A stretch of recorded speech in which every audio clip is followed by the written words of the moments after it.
before po tayo mag-start, isang pangmalakasang team clap naman dyan. Team Luwas. 1, 2, 3, go!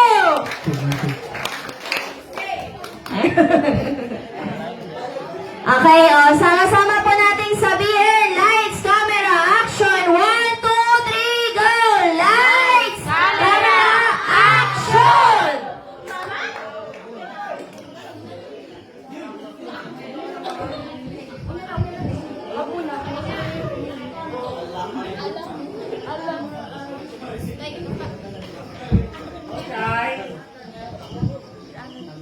Hello, my test.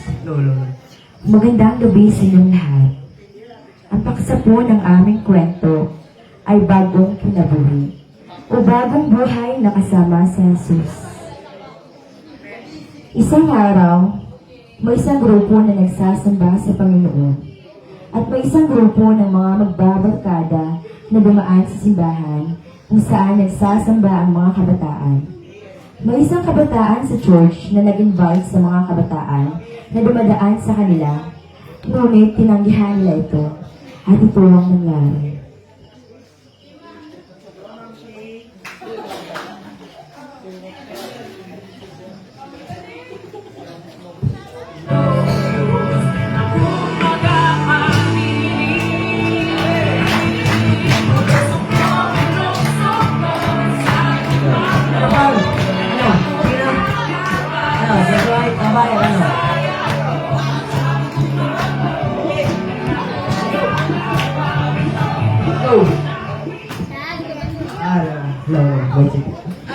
Brad, saan niyo pupunta?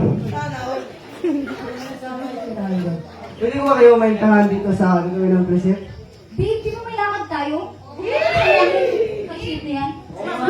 Oo nga bro, wag dyan. Pangkat dyan boy. Di tayo di tayo malilibang dyan. Okay. Okay na.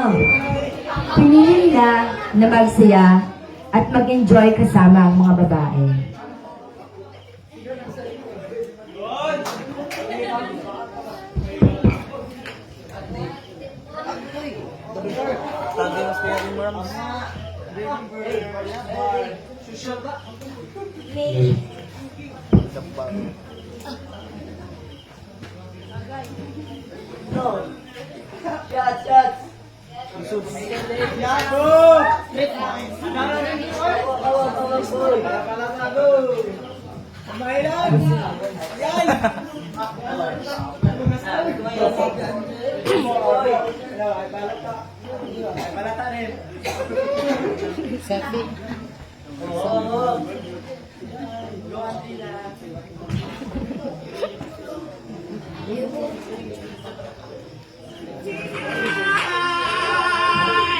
Cheers for our friendship!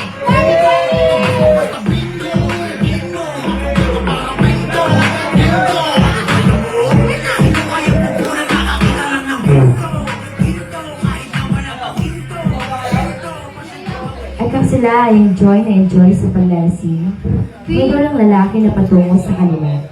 Ano ito ang nangyari? Okay. Babe, uwi na tayo. Pagod na ako. Okay. Pagod na ako eh. Pre. Babe. Bakit pre? Tignan mo yung jowa mo, may kasamang lalaki. Oo nga, no? Tara pre, puntahan natin. Ano, anong ginagawa mo dyan? Ha? Bakit hawak mo yung jowa ko, ha? Wait, mag-explain ako! Umuwi ka dyan!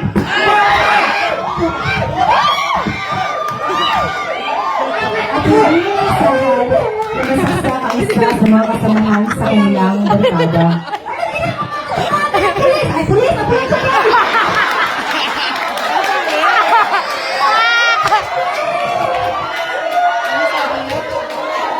Ano nangyari dyan? Ano nangyari? Dito na po!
Hello.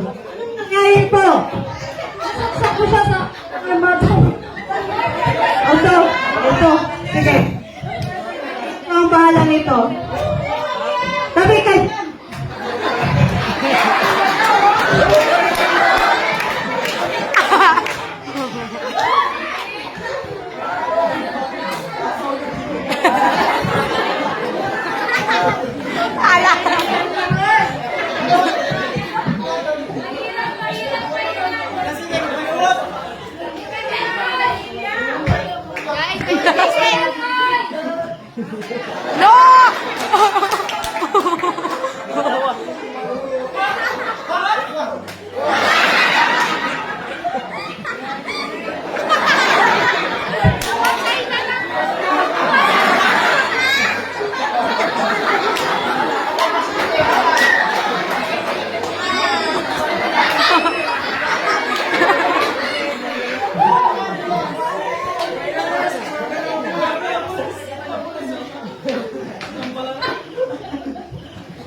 Makalipas ang ilang buwan at araw, ang lalaki na nasaksak ay may maraming tanong na tumatak sa kanyang isipan na kung bakit buhay pa siya, kung bakit nakaligtas pa siya sa bingit ng kamatayan. Napagtanto niya na sana pumayag na lang siya noong may nag-invite sa kanya sa church. Sana hindi na lang siya napahamak, ngunit kahit ganun ang nangyari, binigyan pa rin siya ng second chance sa Panginoon na mabuhay at upang magbagong buhay at yun ang buhay na kasama si Kristo. Okay lang. Ano ba siya muli?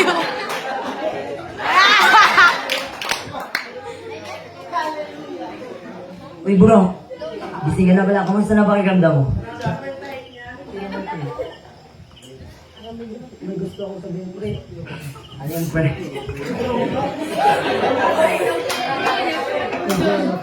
Naalala ko na. Mas mawala ako sa Francis. Hindi ko rin ako magpahawa.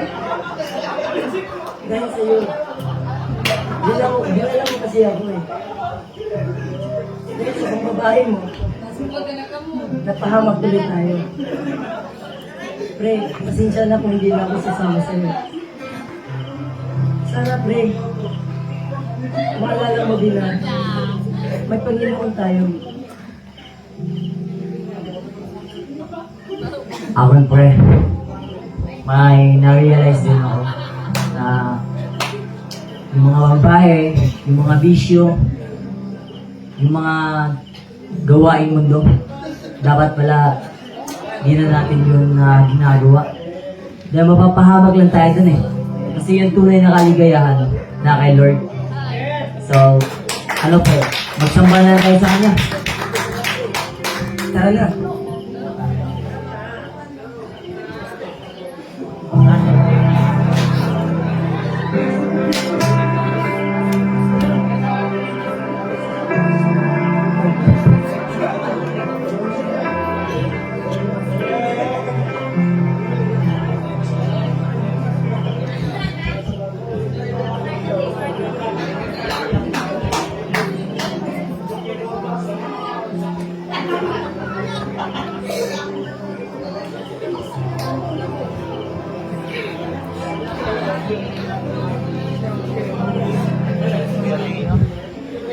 Napagtanto ng magbarkada ng tunay na kasiyahan at ang tunay na pag-ibig ay mararanasan lamang kay Kristo Jesus. Isinurrender nila ang kanilang buhay kay Kristo at magsama-sama na silang magbabarkada na magsamba sa tunay at buhay na Diyos. At nagsasabi ang 2 Corinthians 5:17, therefore, if any man be in Christ, he is a new creature. All things are passed away, behold, all things are become new.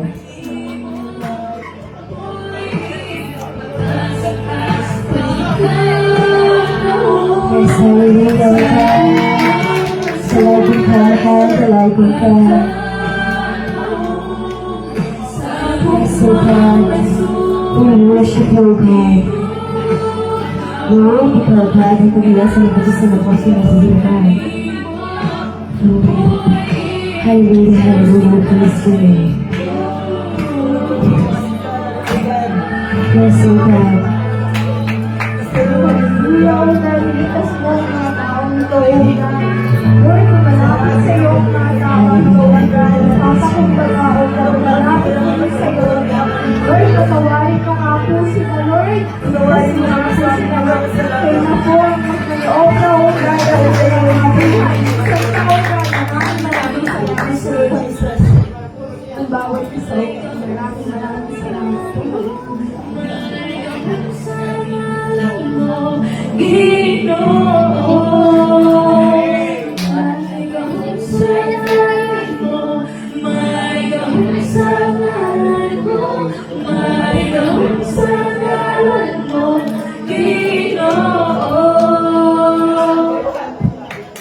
Yan po nagtatapos sa aming kwento.